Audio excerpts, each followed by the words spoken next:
This is the Automotive Repair Podcast Network. Welcome to another episode of Speak Up Effective Communication, the show on the Automotive Repair Podcast Network focused on our communication and our leadership skills, specifically elevating those skills. I'm your host, Craig O'Neill, and in our episode today, we're talking about the collapse of felt obligation. And to do this, I want to take you to an airport. In fact, as you're listening to this episode, I'm probably steeped in thought on this very topic as I face a 20-hour itinerary going to Brisbane, Australia to see my friends at Jack's Tires and Automotive. So, hey, I'm looking forward to that. But hey, and this episode was actually inspired by my recent trip visiting my friends at Christian Brothers Automotive in San Antonio. This was my fourth trip of the year already, third one to Texas. I saw Dallas, and then I went to Overland Park for Vision, and then Houston and San Antonio. So most of the major cities in Texas, I have opinions on all of them. No, it's not a bad travel sequence. It's a busy spring, though, and I'm going to say that's not a complaint in any way for me, especially.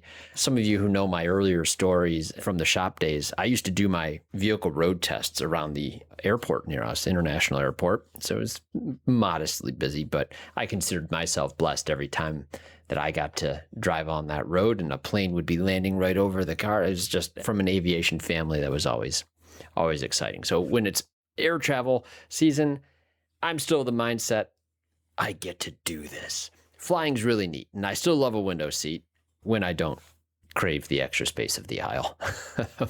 But as for airport crowds, I have to say this because I really appreciate the efficient, fast-paced walkers, well-dressed professionals, business folk on a mission. They're still there.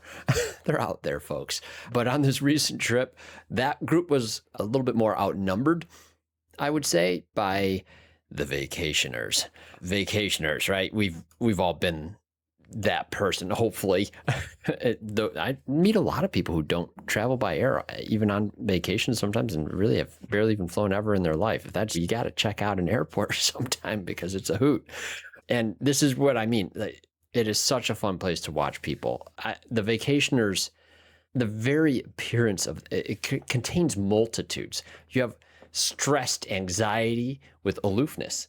You have eagerness with no urgency at all, and you have casual comfort with complex confusion. It's wild. And what does that look like? Well, I saw a lady in what can only be described as pajamas with socks and Crocs, wearing a neck pillow, clutching a box of Garrett's popcorn while assertively telling a gate agent something related to what I can only presume is a complication with their itinerary. It's really hard for me not to chuckle at the scene of seeing this professional agent, in this case, doing their absolute utmost to treat that person there in front of them with all the respect they as a human deserve, but really don't based on their presentation. The way they were dressed, the way they look, they would never get respect if they were dressed like that anyplace else, is all that I could think.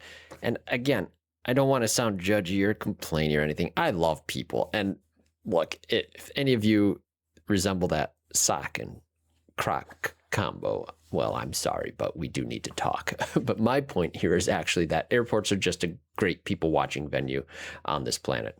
And I do find behavior fascinating, and it can be fun, for me at least, to let my mind go into an analytical mode, and let's call it a data-rich environment.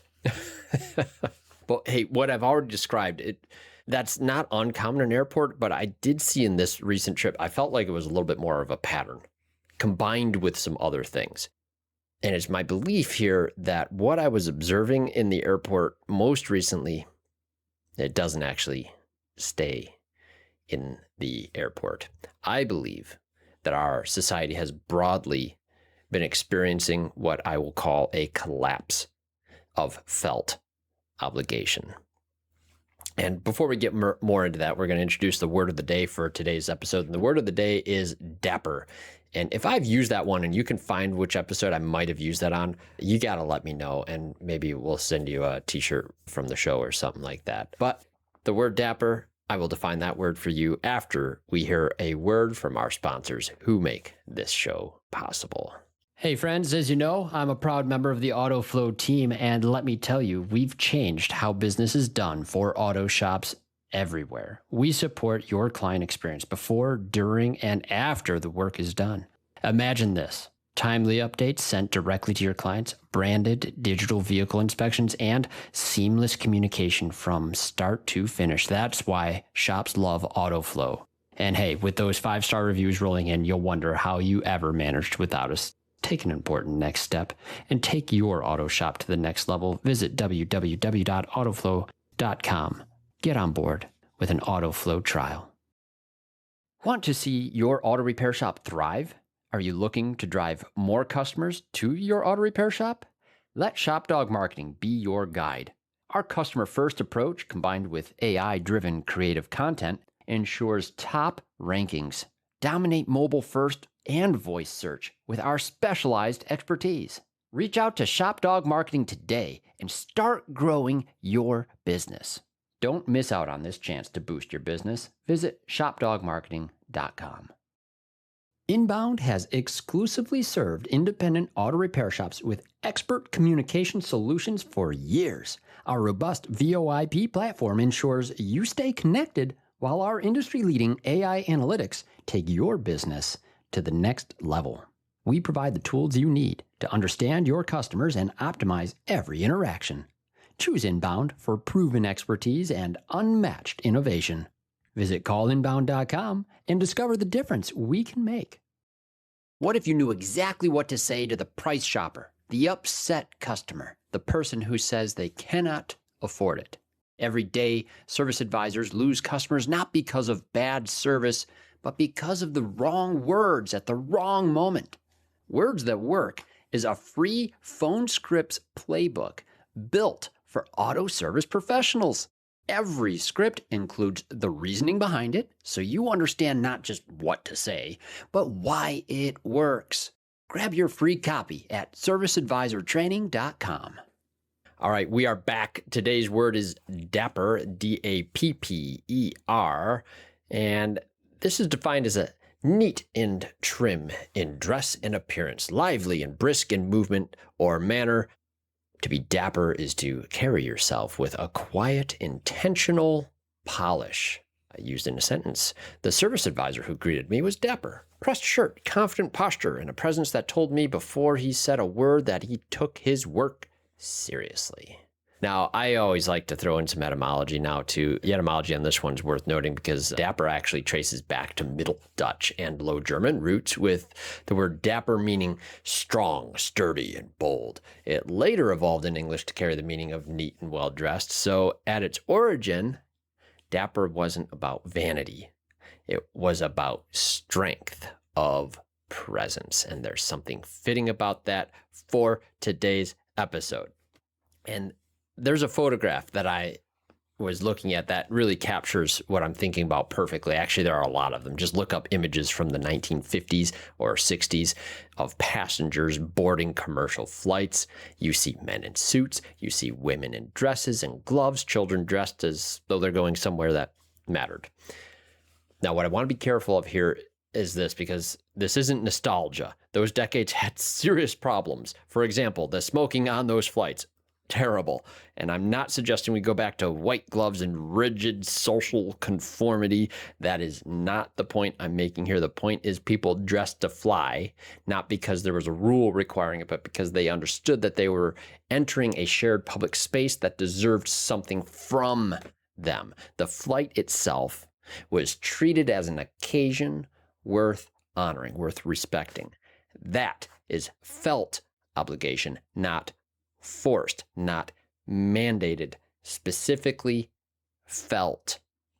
And looking at the trend on the relaxation of this, research tells us that it began after World War II, and that's when returning soldiers, of course, they chose more casual clothing as a form of relief from the military formality, and I think they've absolutely earned that. That spread, however, through the youth culture in the 50s, 60s, and 70s. Casual wear was now mainstream. What started as casual Fridays and workplace, eventually it expanded onto the fully casual workplaces and then into every shared public space you can possibly think of. And the relaxation wasn't random. It started as a deliberate resistance to the structure that was established. And the problem, as I see it, is that the resistance is what became the norm, and the original meaning is what we've lost. Now, it really simply stated, what was once a statement became a default. And somewhere in that transition, a generation started growing up without the felt sense that shared spaces place on the people inside them. Let me give you a different image. My kids, they go to a school that requires uniforms. It's not stiff or stuffy like necessarily suit and tie type of uniforms. It's just blue polo shirts with collared shirts, at least. They can be a pullover even, but khakis, belt, shirt tucked in. It's pretty basic, general guidelines, but it is uniform. I admire it. And it's not just because of the clothes at all. It's not about the clothes. It's always about the principle that's behind it. And the principle is this: you have a role in making this space operate the way it is supposed to for the purpose that it serves. In that framing, the uniform is a daily physical reminder that you don't just show up for yourself. You showed up as a part of something, a group, and that something has a purpose worth respecting. And we could go deep in the weeds on this topic, but one of the things I love about our school is that our girls don't have to worry about their clothing fashion, like I hear from some of my friends who have kids in schools that don't have uniforms. So there's another positive element to this. And it's just interesting to me that people get picked on for their style or lack of it, even in an environment where expression is completely free and there is no compulsory element. Odd. Now, let's bring this all into our real world, because my coach, Bob Greenwood, I mention him probably all the time at this point. His words still echo with me all the time. And he influenced my thinking on this profoundly. He challenged the automotive service industry's default toward dark uniforms, for those of you that weren't aware of his opinion on this. And the logic behind the dark uniform is practical enough. We're anticipating dirt and grease, so we pick the darkest color we possibly can to hide it. Where are you going with this, Craig? Well, look, think about it this way. We're dressing for the mess before the day even starts, the same way some people are dressing for the discomfort that exists in air travel before the travel journey even starts. So we're going to connect this spot here. And I think this is where it's going to tie in with communication as well, because what I think we're communicating and what Bob was keyed into is that before anyone walks through the door, before the first client interaction, the uniform's already saying, we expect to get dirty here and we've dressed accordingly. And go with me on this, because I don't want this to sound like a critique. I want this to sound like a growth opportunity here, because we're going to compare this to what doctors still wear today. That is a white coat, and one of the least practical garments imaginable for the work being done in medical environments where you're dealing with sick people, possibly bleeding people, or anything else. Do they wear a soiled coat into the next patient interaction? No, they change between interactions when and as necessary. They have multiple garments because the presentation matters between every single encounter. And now here's something worth knowing about the white coat, because the history of it actually makes the point better than I can. And I went into this to see if what I assumed was even correct on this, and it was nearly spot on. And this is what I found. Before the late 1800s, doctors didn't wear white at all. They wore black. And the reason they wore black is exactly what you might guess. It hid the stains, blood, contaminants, the evidence of whatever came before you. Sound familiar? That is the dark automotive uniform logic applied to medicine centuries ago. The shift to white, this is really interesting, was deliberate. It was a statement. White was chosen specifically because it could not hide what happened. Any dirt, any contamination showed immediately. The coat became accountability made visible. It said, I'm prepared to meet you cleanly, and if I am not, you will know it. Oof. This is where this got really good, and you can see why I wanted to share it with you in this episode today. And researchers found that public sanitation improved in the mid to late 1800s. Tradespeople like butchers, bakers, they began adopting white uniforms for exactly this reason, to signal cleanliness to the people they were serving. Forward-thinking physicians followed that model, and patients responded to it. So the white coat was never really about looking nice. It was a promise made visible before anyone said a word. And the dark automotive uniform, well, that makes a promise too. Also, before anyone says a word. And gosh, I was thinking about this as I've been used car shopping, and shoot, you go in some of these cars that have bad smells and you hop in that and I still smell it on me. And we sometimes forget that we're carrying some of those contaminants into each and every subsequent vehicle there too. You would never want to see that with a doctor, ever. What if a doctor walked into the waiting room wearing a red coat? I don't know. He expects to get bloody. It'd be pretty odd.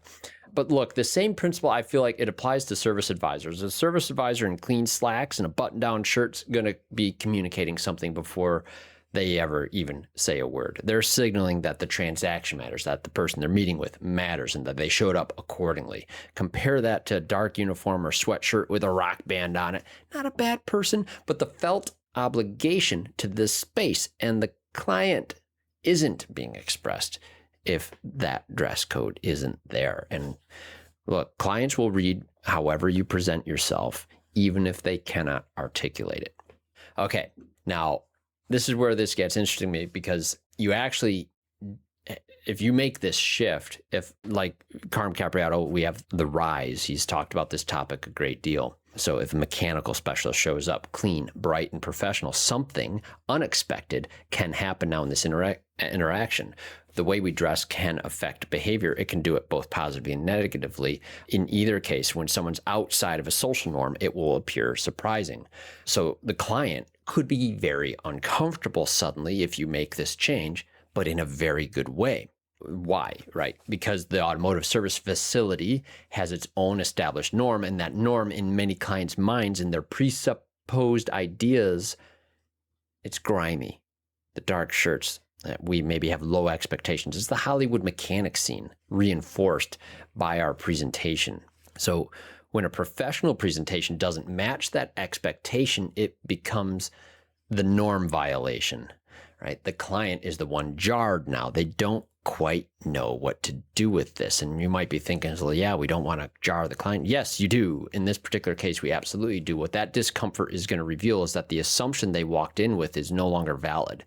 They had a preloaded idea of what this space is supposed to be worth, and professional presence challenges that assumption directly without having to say anything at all.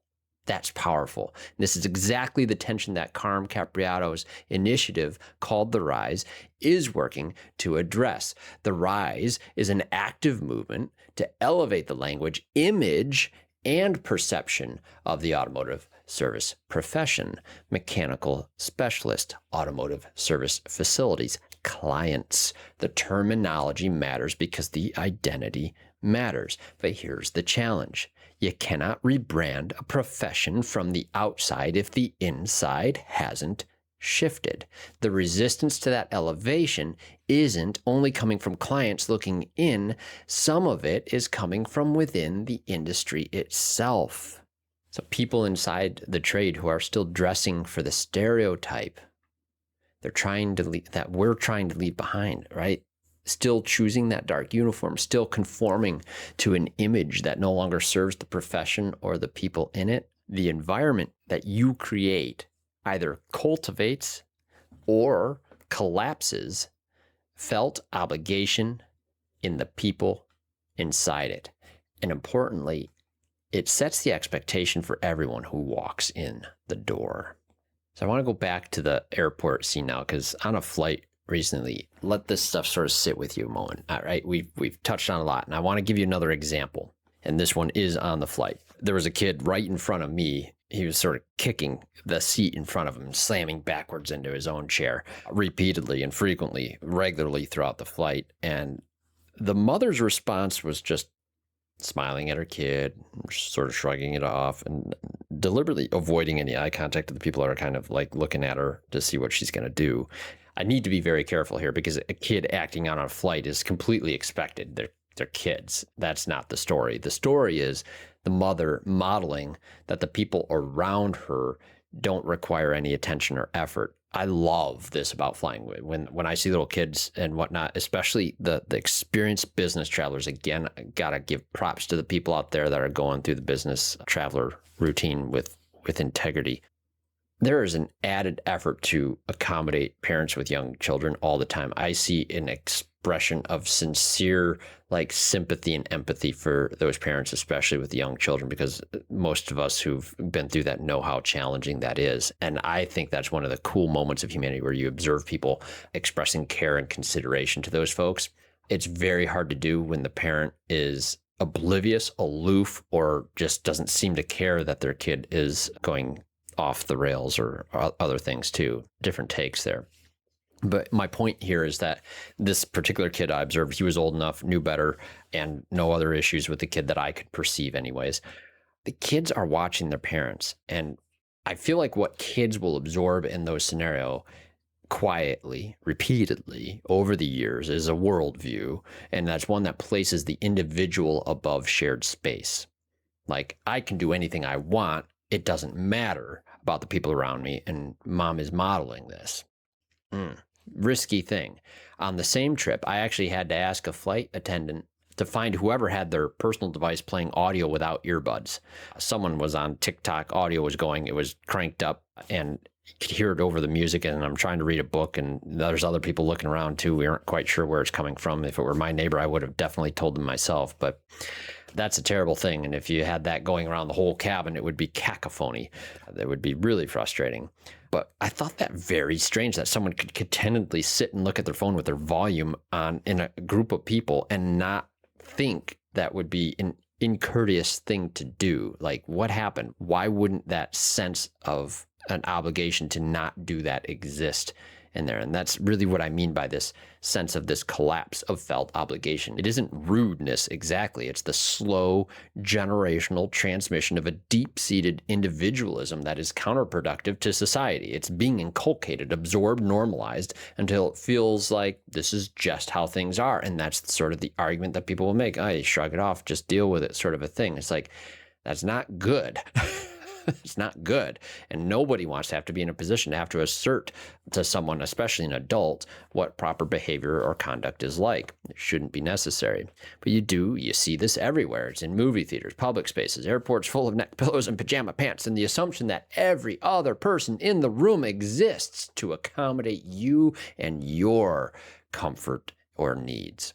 There's a difference on this. And for shop owners and service professionals, I think this matters enormously because, look, service drive, it's a shared space. The way a shop owner sets expectations for how their team shows up, uniform, posture, preparation, presence, it's either reinforcing felt obligation or quietly ceding it away. And you're either modeling something worth passing on, or it's like being the mother on the plane. You're just going to tolerate the behavior and not really express why it's perhaps better for everyone around you to have conduct another way.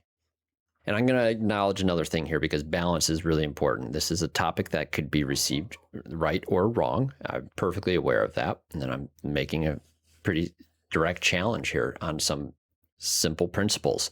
But get this, rigid social conformity is its own problem. And when norms become a suffocating burden, when obligation is more coerced rather than felt, we've gone in a different and equally damaging direction. And history has plenty of examples of that, and they aren't pretty either.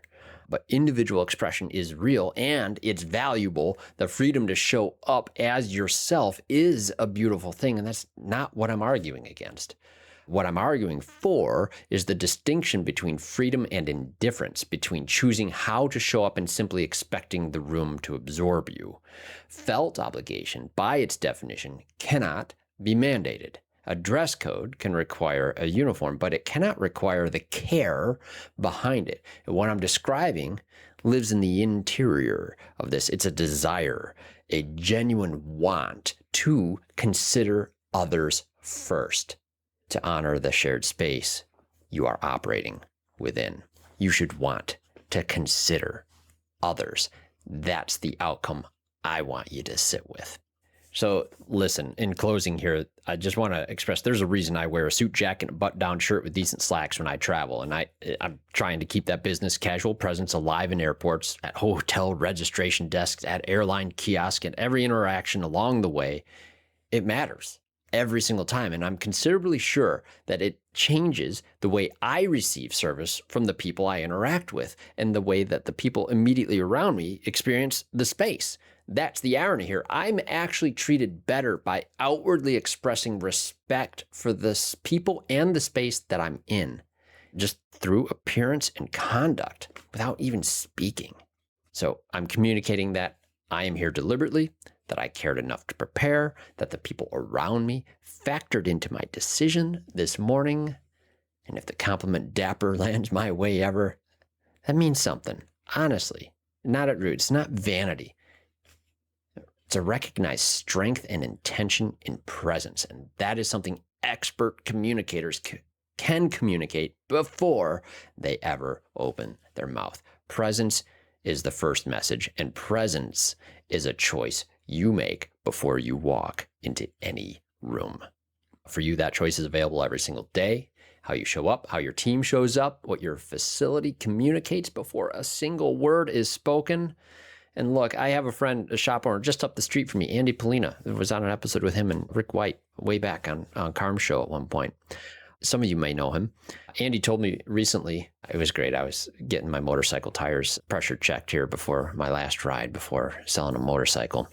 Yeah, it's sold. It's another story. But Andy, while I was talking to him, he was talking about a job candidate who showed up for an interview dressed completely sloppy. And Andy sent him home and told him to come back dressed nice for the part. And I loved hearing that because Andy didn't just set a standard for a shop. He modeled a felt obligation, and he gave that candidate a chance to rise to meet it. Felt obligation is binary in practice. You either carry it into a room or you don't. And the people around you, your clients, colleagues, kids watching their parents, they feel the difference whether they can name it or not. So here's the question I want to leave you with today. Are you showing up expecting acceptance, or showing up offering consideration? Only one of those is felt obligation, and only one of them changes the room. I'll indirectly quote C.S. Lewis here as I wrap this up completely. The quote went something along the lines of what one of his instructors had taught him, is that something is either not important at all, or it is of the utmost importance. There's rarely that middle ground, if ever. I think that this is one of those topics. I think it's very important, and that's why I brought it to you today. So thank you so much for spending time with me on this. If this episode resonated with you, share it with someone in your world who you think carries that felt obligation into their work every day, or someone who needs a gentle nudge to start. Let me know. Please send me emails, speakup@craigoneil.net. That's O'Neill, O-N-E-I-L-L. And remember to listen up on the app to all the shows on the Automotive Repair Podcast Network. You can go directly to that link. That is a simple URL, arpn.app, to get that app. That is arpn.app. And there you will be able to listen to Remarkable Results Radio with the Carm Capriotto, Diagnosing the Aftermarket A through Z with Matt Fonslow, Business by the Numbers with Hunt Demarest, the Auto Repair Marketing Podcast with Brian and Kim Walker, and the Weekly Blitz with Coach Chris Cotton. And once again, thank you so much to our sponsors at AutoFlow, Shopdog Marketing, Inbound, and ServiceAdvisorTraining.com.